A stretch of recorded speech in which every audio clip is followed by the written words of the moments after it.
नमस्कार दोस्तों, OCA network में आपका स्वागत है। मैं हूं ओमकार चौधरी। भारत को बहुत बड़ी कामयाबी मिली है। अमेरिका के विदेश विभाग ने टीआरएफ को इंटरनेशनल आतंकी संगठन घोषित कर दिया है। यानी अब वो 1267 सूची में जाएगा, जहां पहले से ही बहुत सारे आतंकवादी संगठन लिस्टेड हैं। और इसका मतलब ये है कि अब टीआरएफ जो लश्कर का प्रॉक्सी है, उस पर कई तरह की पाबंदियां लग जाएंगी, यात्राओं से लेकर के उसके बैंक खातों तक और दूसरी तमाम चीजों पर। अब टीआरएफ पर अगर अमेरिका ने प्रतिबंध लगाया है, तो इससे भारत को बड़ी कामयाबी कैसे मिली? आपके दिमाग में ये बात उठ रही होगी।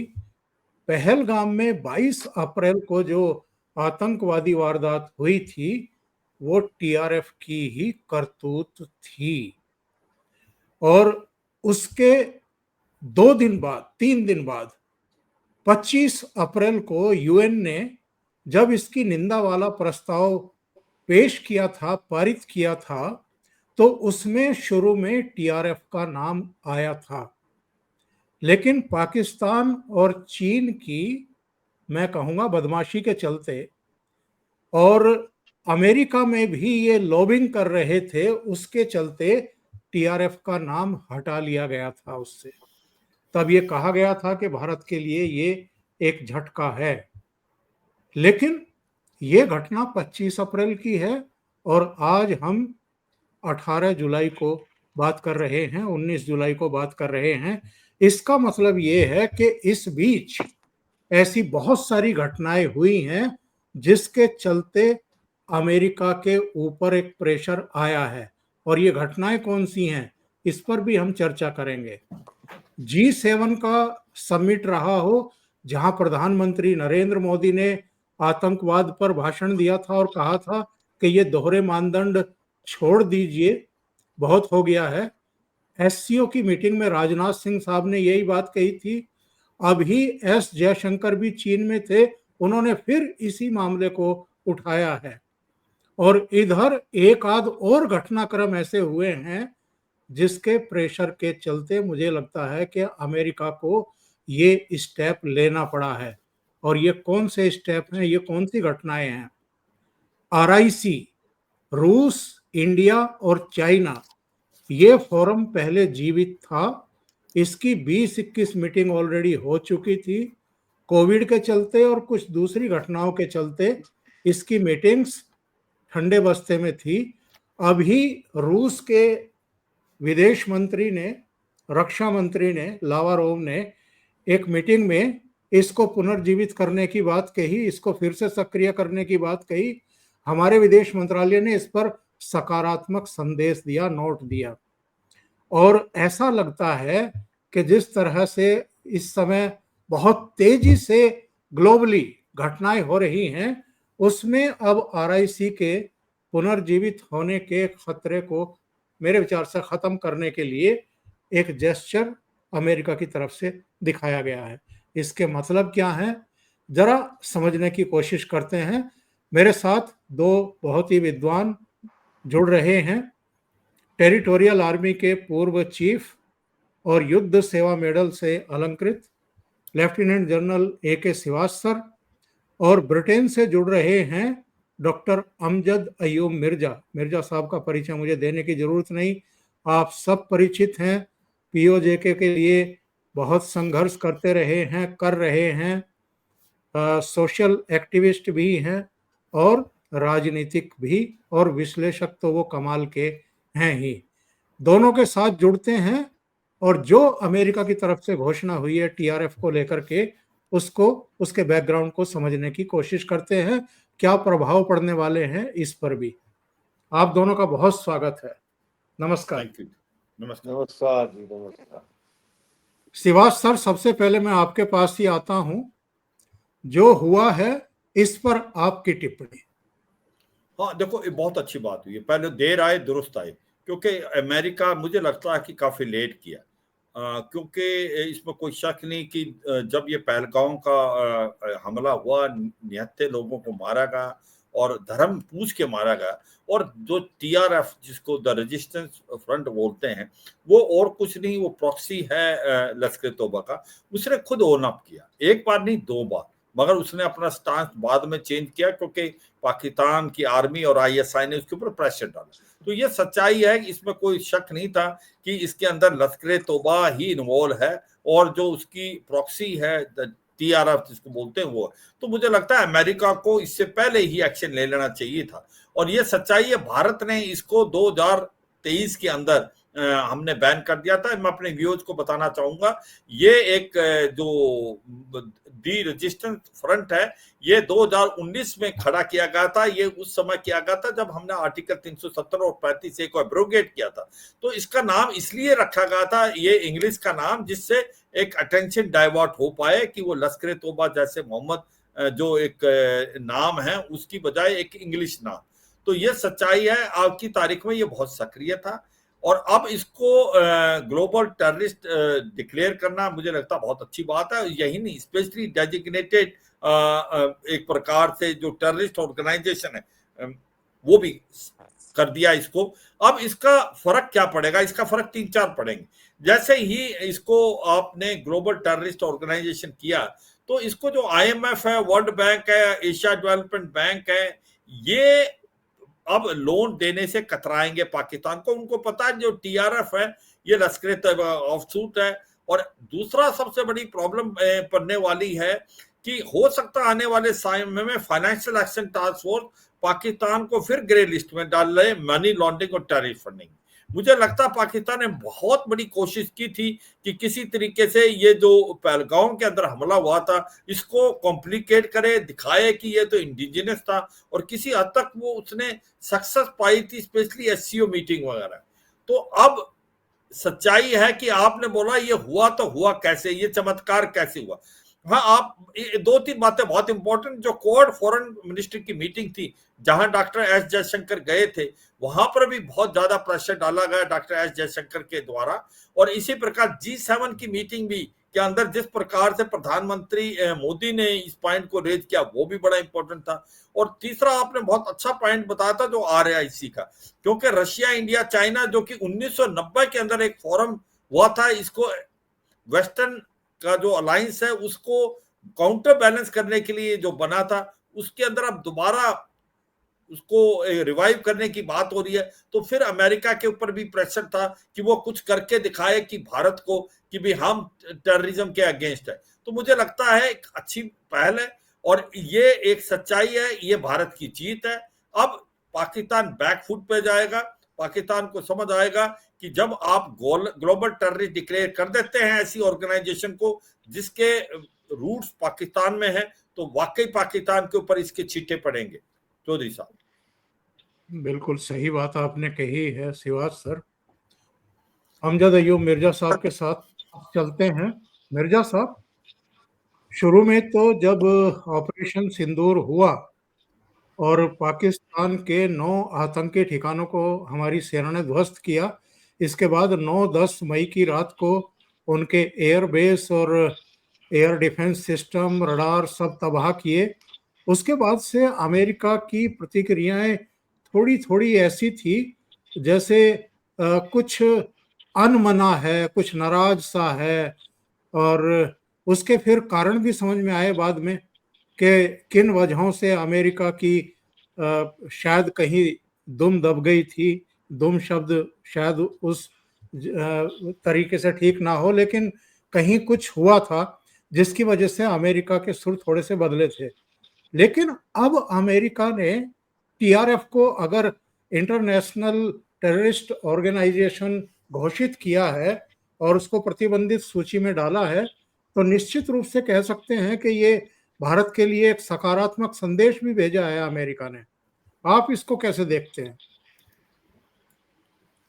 मैं से सबसे पहले तो ये है कि उन लोगों की दाद और फरियाद का जवाब समझता हूँ कायनात की तरफ से, जिनके प्यारे पहलगाम में शहीद हुए।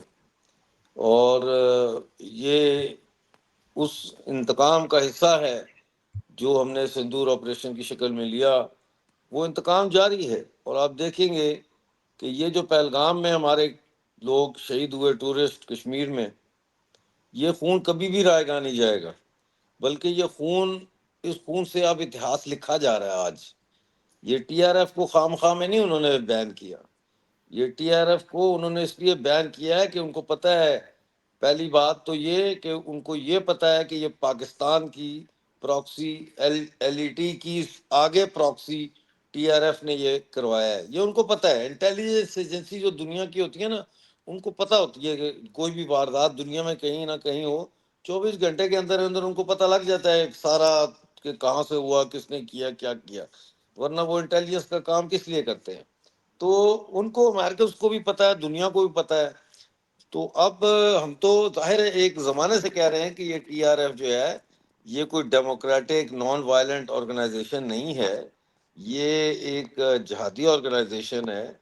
ये लश्कर तैयबा की तरफ से और पाकिस्तान की तरफ से एलिजिडली फंडेड ऑर्गेनाइजेशन है। ये सारी बातें हम करते रहे, लेकिन और हमने इनको टेररिस्ट घोषित किया हुआ है। लेकिन अमेरिका के टेररिस्ट घोषित करने का मतलब ये है कि इनडायरेक्टली वो पाकिस्तान को कह रहा है कि तुम टेरर को स्पॉन्सर कर रहे हो, जिसका मतलब ये है कि अब आईएमएफ के साथ भी इनका मामला हो सकता है खटाई में पड़ जाए।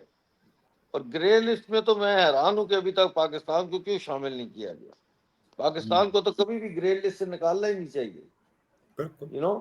तो अब इसका एक तो असर ये होगा कि जो पाकिस्तान स्पॉन्सर्ड और ऑर्गेनाइजेशंस हैं, टेररिस्ट ऑर्गेनाइजेशन, जिहादी ऑर्गेनाइजेशन, उनके भी कान खड़े होंगे कि भाई ये तो पाकिस्तान तो हमें नहीं बचा सकता, काम हमसे ले सकता है लेकिन हमें तहफ़्फ़ुज़ नहीं दे सकता। पूरी ऑर्गेनाइजेशन अमेरिका ने डिक्लेयर कर दी है as a terrorist banned organisation. लेकिन इसके साथ साथ हमें ये भी देखना पड़ेगा कि हमें जिहादी टेररिज्म में और जंग आज़ादी जो लोग लड़ रहे हैं उनमें फ़र्क करना पड़ेगा। और अमेरिकन को भी ये फ़र्क करना पड़ेगा। जिस तरह बीएलए को उन्होंने एक बैन किया हुआ है, टेररिस्ट ऑर्गेनाइजेशन का उनको लेबल लगाया हुआ है, तो उनको क्लियर होना चाहिए कि बीएलए या बीएलएफ या रिपब्लिकन गार्ड जो है वो अपनी आज़ादी की लड़ाई लड़ रहे हैं। वो किसी दूसरे मुल्क में जाकर बमबारी नहीं कर रहे, वो तो अपने मुल्क में आए हुए काबिज फौज के खिलाफ लड़ रहे हैं। तो अगर ये बीएलए बैन है और बीएलए टेररिस्ट है, तो फिर आप घोषित करें, ये अनाउंस करें कि अफगान जहाद में जिन्होंने रूस के खिलाफ हिस्सा लिया वो भी टेररिस्ट थे। उनको तो आप कहते हैं फ्रीडम फाइटर, तो इनको आप कहते हैं कि ये वो हैं, टेररिस्ट हैं। तो अभी दुनिया में ये टेररिज्म को रीड की और फ्रीडम फाइट की जो लड़ाई है इसको रीडिफाइन करने की भी ज़रूरत है। और आपको मैं बताऊं कि चौधरी साहब, इस वक्त खैबर पख्तूनख्वा में हालात बहुत ज़्यादा ख़राब हैं। और वहाँ पे जो बागजोड़ एजेंसी है, लास्ट वीक वहाँ पे एक रहनुमा थे एएनपी के, जो एमल वली खान है, वली खान साहब के बेटे, और गफ्फार खान सरहदी गांधी के पोते। उनके पार्टी का लीडर था मौलाना खानजेब। उसको गोली मार के शहीद किया गया। और उसका जुर्म यह था कि ये लोग पीस जिरगा इकट्ठा कर रहे थे, क्योंकि इस वक्त वजीरिस्तान में पाकिस्तान मिलिट्री ऑपरेशन कर रही है और उधर से तहरीक तालिबान पाकिस्तान वाले हमला कर रहे हैं, पाकिस्तान के अंदर आ चुके हैं वो। तो अब मैं ये मानना है, और मैंने ये बात पीटीएम के जलसा हुआ था मैनचेस्टर वहाँ भी की है, कि मेरा ये मानना है कि पाकिस्तान आर्मी स्ट्रेटेजिकली जो है वो तहरीक तालिबान पाकिस्तान को खुद दाखिल कर रही है खैबर पख्तूनख्वा में, पीटीएम को काउंटर करने के लिए। और क्योंकि पाकिस्तान की फौज जो है वो अगर पीटीएम के ऊपर डायरेक्ट हमला करती है, कत्ल करती है उनके लीडरों को, तो वो मसला पैदा होगा जैसे बलूचिस्तान में मसला पैदा हुआ। तो वो टीएलपी इसको टीटीपी को अंदर लेके आ रहे हैं। तो अब मसला ये है कि वहाँ हर रोज ड्रोन हमले होते हैं लोगों के घरों पे, मासूम बच्चे, एक वाकया हुआ जिसमें 13 बच्चे स्कूल के मारे गए। तो वहाँ पे बहुत इस वक्त गड़बड़ हो रही है। और उसको भी हमें देखना चाहिए, क्योंकि उसके भी असरात जो है वो अफगानिस्तान पे भी पड़ेंगे और इनडायरेक्टली इंडिया पे पड़ सकते हैं। और पाकिस्तान की पूरी कोशिश है कि किसी तरीके से अफगानिस्तान जो है वो ऑल आउट वॉर हो पाकिस्तान की अफगानिस्तान के साथ, और वो फ्रंट एक खोलना चाहते हैं वहाँ, मुझे ये लगता है।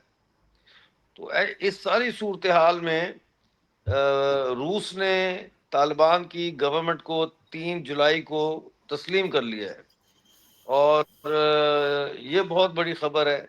चाइना ने उसको वेलकम किया है, पाकिस्तान ने वेलकम किया है, यूएई ने वेलकम किया है। और तालिबान सरकार के जो तर्जुमान है ज़बीउल्लाह मुजाहिद, उन्होंने कहा कि हमारी बहुत सारी कंट्री से अब बात चल रही है रिकग्निशन और डिप्लोमेटिक रिलेशंस के ऊपर। तो इसको भी हमें देखना चाहिए कि ये इस खित्ते में, इस रीजन में ये क्या अथल पथल हो रही है। एक तरफ बीएलए है जिन्होंने आज भी 4 पाकिस्तानी फौजी मारे हैं, पिछले 24 घंटों में 5 हमले किए हैं उन्होंने, राइट। बीएलए, बीएलएफ और रिपब्लिकन गार्ड की जो ऑर्गेनाइजेशन उन्होंने, लेकिन उनके पास कोई सपोर्ट नहीं है इस वक्त, और वो आज़ादी की जंग लड़ रहे हैं, उसको हम कहते हैं टेररिस्ट हैं। और जो टेररिस्ट हैं उनको हम कहते हैं ये सिविल सोसाइटी ऑर्गेनाइजेशंस हैं।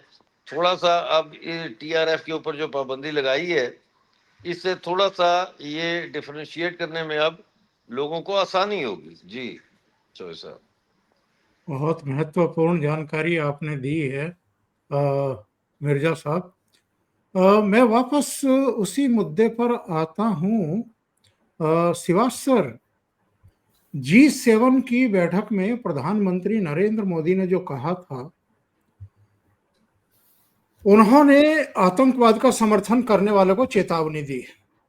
उन्होंने कहा कि वैश्विक शांति और समृद्धि के लिए हमारी नीतियां स्पष्ट होनी चाहिए।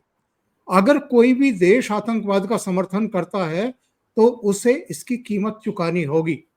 उन्होंने बिना किसी का नाम लिए कहा कि आतंकवाद का समर्थन करने वाले देशों को पुरस्कृत किया जा रहा है। पीएम मोदी ने कहा कि दुनिया अपनी पसंद के अनुसार प्रतिबंध लगाने में जल्दी करती है, लेकिन जो देश खुले तौर पर आतंकवाद का समर्थन करते हैं उन्हें पुरस्कृत किया जा रहा है। उन्होंने इस बात पर जोर दिया कि आतंकवाद पर दोहरे मानदंड नहीं होने चाहिए। ये तो सीधे सीधे अमेरिका को सुनाई थी उन्होंने, क्योंकि आसिम मुनीर को डोनाल्ड ट्रंप ने बुला करके लंच दिया था। बिल्कुल। तो जाहिर है कि नरेंद्र मोदी की जो नाराजगी भरे ये सुर थे वो अब असर करते हुए दिखाई दे रहे हैं। शिवाज साहब। हाँ चौधरी साहब, बिल्कुल शक नहीं। देखो, सच्चाई है कि भारत ने बड़े साफ सुथरे शब्दों में प्राइम मिनिस्टर मोदी ने G7 के फोरम में, जो कि सबसे बड़ा फोरम है जहां पर आप कहो कि most developed country of the world आते हैं, और उसके साथ जो दूसरी कंट्रीज एज इन्होंने गेस्ट बुलाई होती हैं, तो ये सच्चाई वहां पर 3-4 चीजें बहुत इंपॉर्टेंट बताई। एक तो कहीं ना कहीं ये कहा कि भाई ये आतंकवादी घटनाएं हैं, इसके अंदर पाकिस्तान जैसा देश इन्वॉल्व है बिना नाम लिए। और दूसरा है कि भाई ये संसार, ये जो दुनिया है, ये बटी हुई है अपने इंटरेस्ट के कारण, और उसको आप नकारा नहीं करिए, बल्कि उसको एक प्रकार से आप पुरस्कार दे रहे हैं या आप उसको प्रोत्साहित कर रहे हैं। क्योंकि जिस प्रकार से जनरल आसिम मुनीर को एक प्रकार व्हाइट हाउस में बनाना प्रेसिडेंट, और वो भी प्रेसिडेंट ऑफ यूएस, आज तक कभी भी प्रेसिडेंट ऑफ यूएस ने किसी के चीफ ऑफ आर्मी स्टाफ को नहीं बताया। कई बार रिव्यूअर्स को ये होती है कंफ्यूजन की नहीं, पहले मुशर्रफ को भी बुलाया, अयूब खान को भी बुलाया और जियाउल हक को, वो उस समय राष्ट्रपति भी थे और उसके साथ साथ वो चीफ ऑफ आर्मी स्टाफ थे। एक चीफ ऑफ आर्मी स्टाफ को बुलाना ये एक प्रकार क्वेश्चन मार्क है। वो देश जो कि आतंकवादी घटनाओं में शामिल है, वो एक प्रकार चीफ ऑफ आर्मी स्टाफ की जिसने ये भाषण दिया कि हिंदू और मुसलमान दो अलग हैं, ये साथ नहीं रह सकते, और उसके कुछ ही चंद दिन बाद ये पहलगांव का हुआ, और पहलगांव के अंदर जो लोगों को मारा गया वो रिलीजन पूछ के मारा गया। ये चीज आप देखने की कोशिश करो कि आप उसको रिलीजन देख के मारा गया, तो ये एक प्रकार से बहुत बड़ी घटना है वर्ल्ड के लिए। और मुझे लगता है कि भारत के प्रधानमंत्री ने बड़े साफ सुथरे शब्दों में जिस प्रकार से ये बातचीत को दोहराया, ये कहीं ना कहीं उनको भी हिट किया। अब बात आती है कि उस समय अमेरिका का रुख क्या था और अब क्यों है ऐसा। देखो, उस समय रुख ये था कि अमेरिका को ईरान पे हमला करना था, और उसको ईरान पे अगर उसको हमला करना है तो उसको फ्रंट लाइन स्टेट चाहिए पाकिस्तान, बेसिस वहां चाहिए, लॉजिस्टिक बेसिस वहां चाहिए। और इसीलिए उसने एक प्रकार से जो आसिम मुनीर को बुलाया और रखा। और क्योंकि अब वो हमला हो चुका है, 4 दिन के बाद जो जो लड़ाई हुई थी वो खत्म हो चुकी है 12 दिन की, और शांति की तरफ, तो अब उसकी इतनी वैल्यू नहीं है। हाँ, ये ठीक है कि अमेरिका पाकिस्तान को फ्रंट लाइन स्टेट आगे भी यूज करेगा। तो ये अब उसने सोचा है कि भाई इंडिया को ने बहुत ही जो बात ऐसी हिट की है कि अमेरिका इसको अब नकारा नहीं कर सकता। और एक कहीं ना कहीं आपने बड़ा अच्छा इशारा किया था चौधरी साहब कि कहीं ना कहीं RIC जो रशिया, इंडिया, चाइना, ये गठबंधन जो कि 1990 में पहली मीटिंग 2002 में, और वो बातचीत चला था 2 और 2019 तक काफी मीटिंग हुई, 15 से 20, अब वो दोबारा रिवाइव की तरफ। उसकी वजह कई और है जो हम बातचीत करेंगे, मगर ये भी एक प्रकार कॉज ऑफ कंसर्न है अमेरिका को, क्योंकि अगर RIC होता है, रूस, इंडिया, चाइना मिलते हैं, तो वो एक प्रकार से बहुत बड़ी चुनौती है वेस्टर्न वर्ल्ड को और अमेरिका को।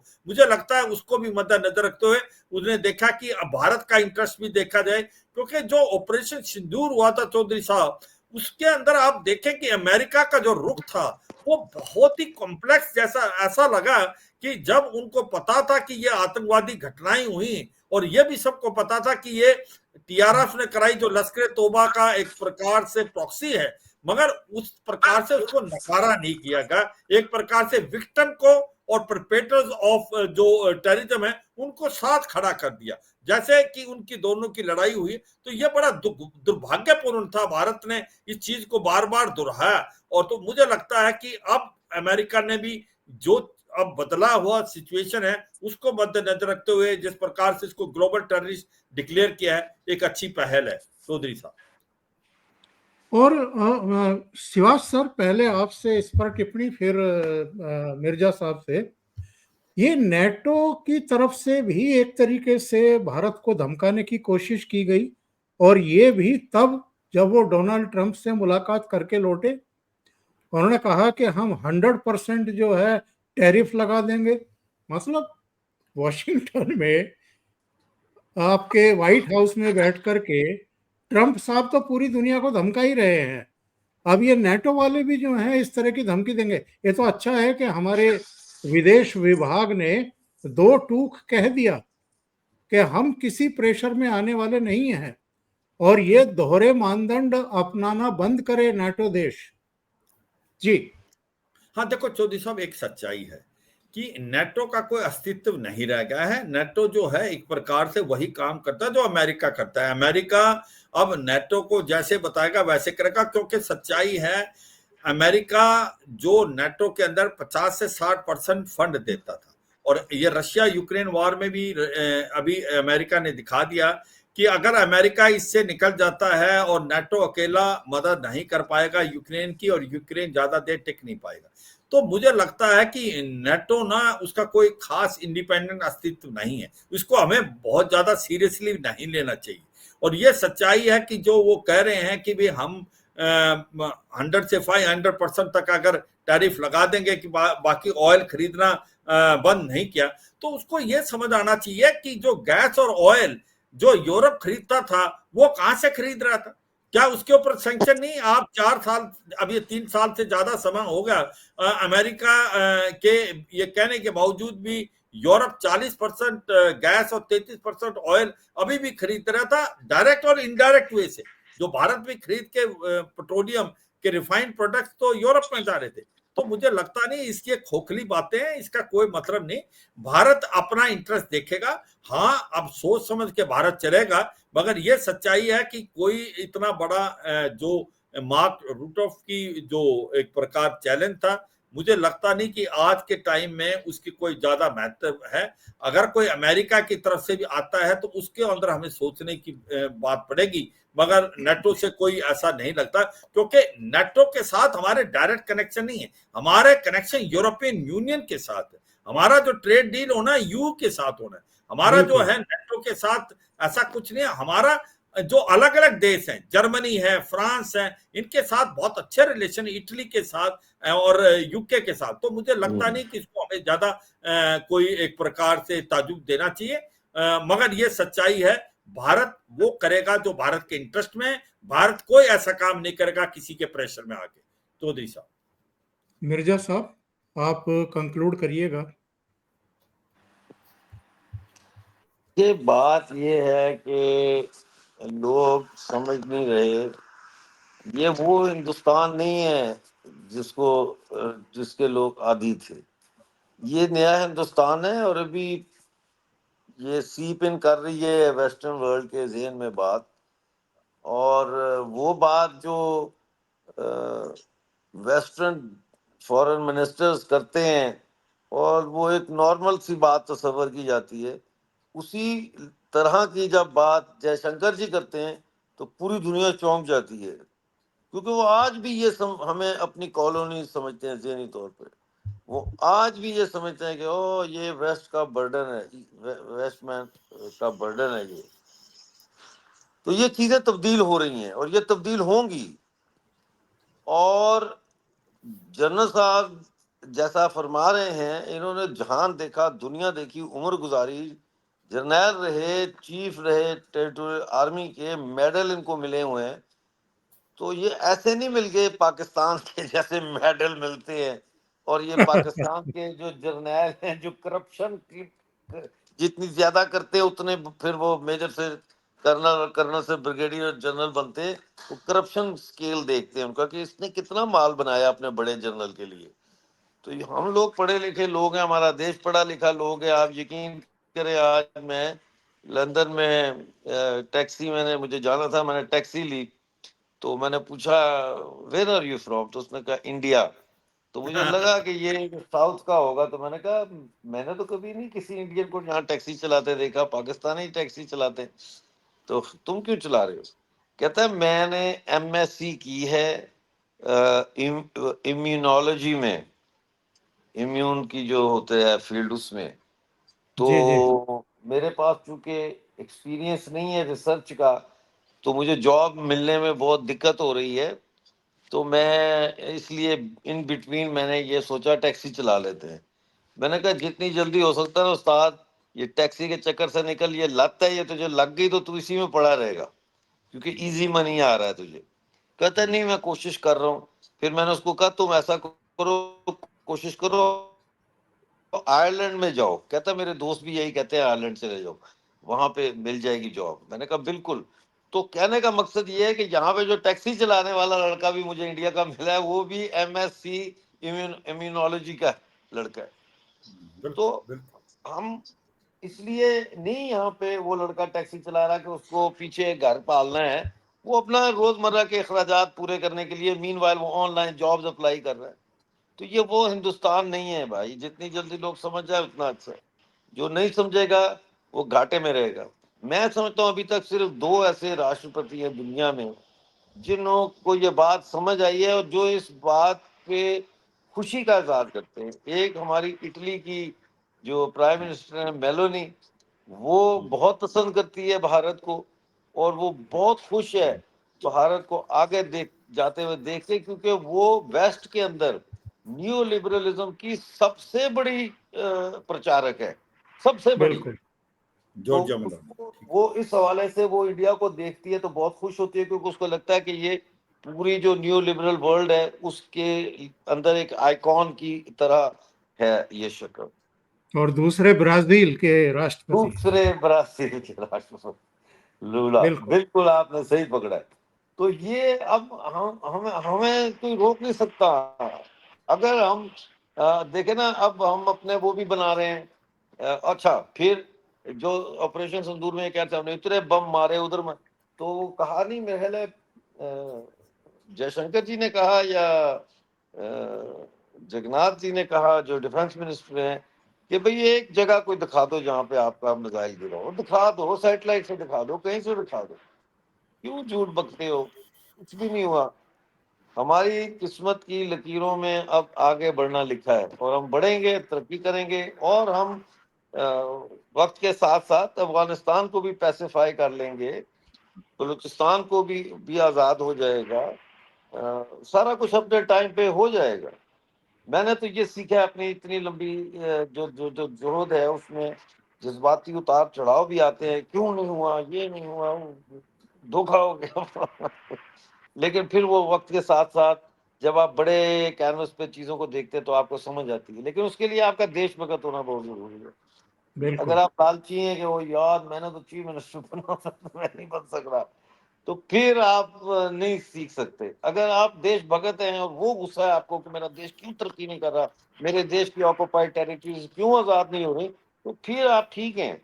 फिर आप बड़ा कैनवस जब देखते हैं तो आपको समझ आती है। कई दफा मुझे जनरल शिवाज जी ने समझाया है, गुस्से में मैं फोन किया, मैं कहा ये हो गया, देखें ये, वो समझाया, उन्होंने कहा कोई नहीं, आप शांत रहें, सब ठीक हो रहा है। तो मतलब है, हाँ मैं बता रहा हूँ ना, मैं मतलब है, जाहिर है, देखें हम ऑक्यूपेशन में रह रहे हैं, ना आगे के ना पीछे के, मतलब है हम बीच में लटके हुए हैं।